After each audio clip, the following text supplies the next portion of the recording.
Hey friend, in today's watercolor tutorial, I'm going to be teaching how to paint this overhead bird's eye view of the ocean with some whitewash and some sea foam. Without further ado, let's get painting. For today's watercolor tutorial, I'll be using Viridian Green, Aqua Green, Cobalt Turquoise, Prussian Blue, and Payne's Gray. And I've got on hand a size 6 and a size 12 Princeton round brush. I've also got on hand a brush that I'm going to be utilizing art masking fluid with. I'm using Winsor Newton brand for the masking fluid. And this brush here I will use once and I will toss it because after I use the masking fluid with it, it'll be pretty much just glued together basically. So use like kind of a brush that you don't mind tossing later if need be. And then I'm also going to be using some white Winsor Newton gouache, and the paper I have taped down here that I'll be painting with is a size 5 by 7 inches.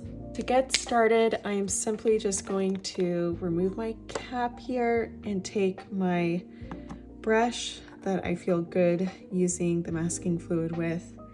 And I want to add some very loose variegated elements of some of this whitewash. I'm trying to have some irregular texture here, and though it's a little bit tricky to see, I'm basically not overdoing it, not really following a specific shape, but just doing some loose kind of spider web kind of texture, some just chunkier areas, and then some areas that are more loose. Maybe just a few little dots here and there. And I'm trying to basically just mimic the whitewash that's variegated after a wave has come into shore, and you get kind of that loose variegation of white foam on the surface of the water. So I'm going to do a few areas that are more kind of streak-like, and then a few areas where it's more blotted and textured. And I'm trying not to have a perfectly smooth line. I really want some textured areas here. Some of the lines are a little bit angled and crooked, and then some here are kind of horizontal and really loose.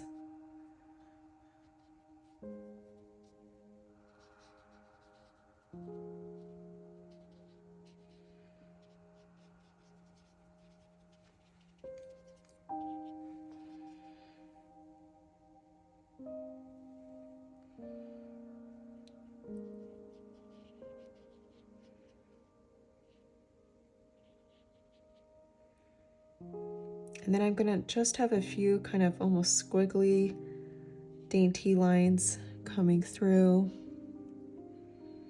And then just a few random kind of dot-like elements too.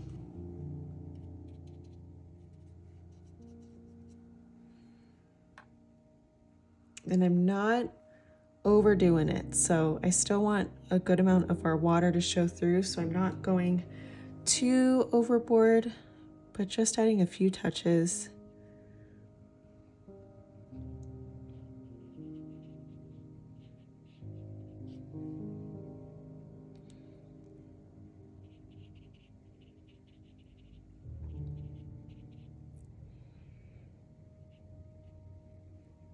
Okay, so once I've got a good, just balanced amount of some variegated masking fluid, I am then just going to set aside my brush and definitely make sure to put the cap on your masking fluid. Probably should have done that earlier, but luckily it was just a couple minutes. And I'm just gonna let this set, and then when we come back, we will add some of our color, and eventually we will actually be using an eraser once all the paint is dry to just rub off some of that masking fluid. All right, now that the masking fluid is dry, I'm going to take my size 12 brush, and I want to start with our lightest color first, which is going to be a combination of Viridian Green and the Cobalt Turquoise. I'm going to start with the Viridian Green, And before I get rolling with it, I'm actually gonna just do a quick wash of water over the whole surface. And this is just gonna allow some of the bleeds and blends of our cooler tone blue colors to kind of mesh well and create some really smooth gradients. And I am now going to just grab some Viridian Green now that my page is saturated. And I really want Viridian Green to be kind of our base here. This is more of like a tropical kind of water. So I really like having this as the undertone of our color here. And once I have a nice coating of this base, I am now going to take my brush and take some Cobalt Turquoise. And I want to just do a few pops of this really rich, vibrant color. It's one of my top favorite colors by Winsor Newton. And I'm just adding a few nice saturated pops of it and allowing the masking fluid to just do its thing. All right. And then our next color is going to be Aqua Green. And I'm gonna switch gears to my size 6 brush because I don't need as much of a wash kind of saturation for this color. So for the, actually that is Prussian Blue. Plot twist, all good. I'm gonna switch gears to Aqua Green. Sometimes when I get into the blues, it gets a little bit mixed up, but all good. We're layering these colors regardless. So next, I'm just gonna start to kind of layer in just a few patches some of this gorgeous Aqua Green. I absolutely love the color palette that we're working with today. And I'm doing just a few little patches of it. And if you notice, I'm kind of underlapping the patches underneath some of the areas that have a good amount of that masking fluid.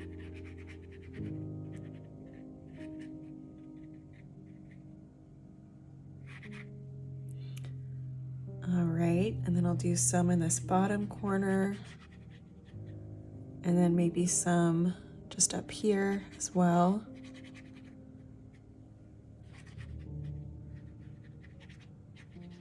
Alrighty. Next, I'm just gonna layer up on just a touch of some Prussian Blue. I just wanna layer this almost slightly overlapped in some areas where I've got the Aqua Green.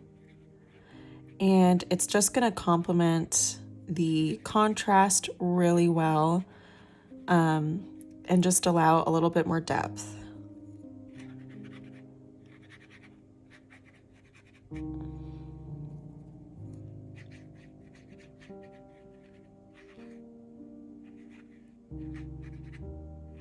I'm not going too overboard with it, but just a few touches.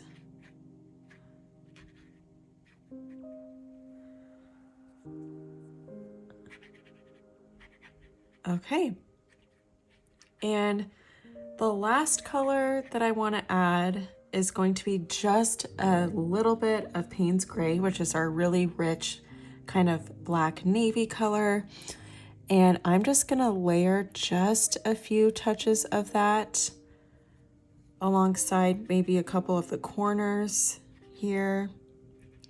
It's just gonna add a little bit more depth. And again, I'm not going overboard.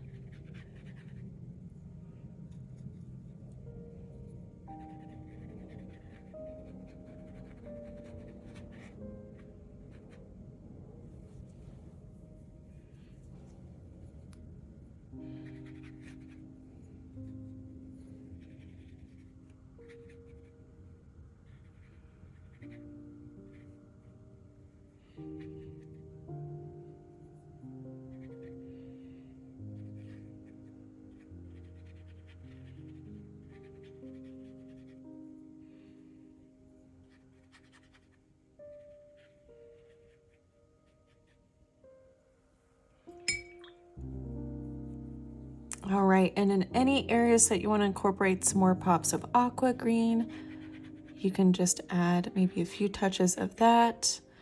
Just kind of look throughout the composition just to see where anything might be needed.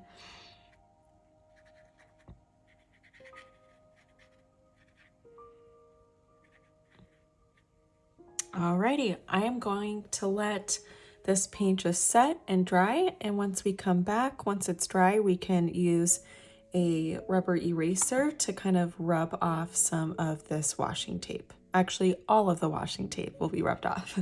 Okay, so now what I want to do now that my paint is dry is just gently rub, using this eraser, the masking fluid off. And usually it just kind of rubs off, but you can just kind of peel off any pieces as well once it gets loose. And once we rub all of this off, we're going to add a little bit more texture to our highlights to finish off the painting. Now I just want to add some texture using just a faint amount of Payne's gray. I just want to just kind of use a dry brush here and there, not all over the white highlights. We definitely want some white to pop, but I just want to add a little bit more texture and shadows to some of these white highlights so that way they're not as like crazy white to dark bold. And I'm just using just a hint of the Payne's gray and letting some of that bright white of the paper to pop through, but just adding a hint of this, and then just using the belly of my brush just to mimic kind of a loose texture, but you can see kind of the depth that a little bit of this Payne's gray is adding to the highlights. And it's a very light tone of Payne's gray, very subtle, not overboard, and again, only just in a few areas, just to add a little bit more depth and texture. And I'm just going to carry this technique using my size 6 brush, and once we complete that, we're going to use a little bit of white gouache.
Now that I've added some more shading to our highlight areas, I next just want to take some plain white gouache and I just want to lightly texturize some of our whitewash by using the tip of my size 6 brush just to add some really loose kind of feathery texture with light pressure with my hand.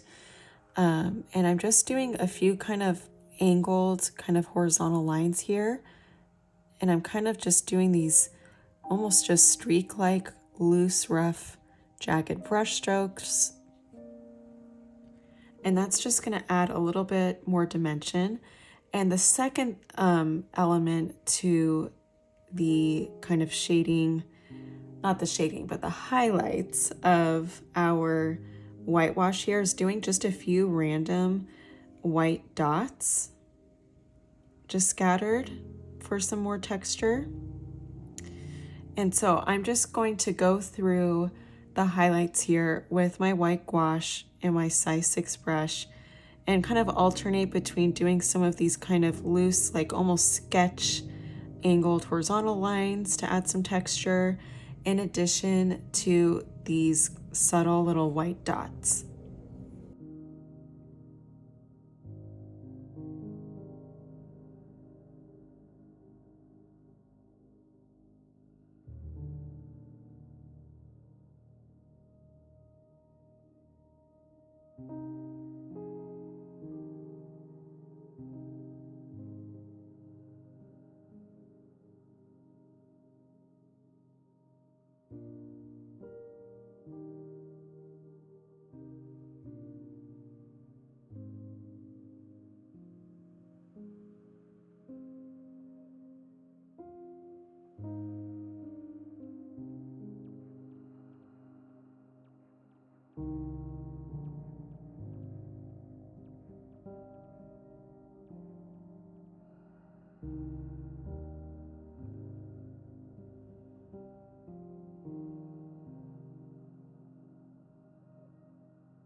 I hope that you enjoyed this watercolor ocean tutorial. Be sure to like this video and subscribe to my channel so you don't miss any further watercolor tutorials.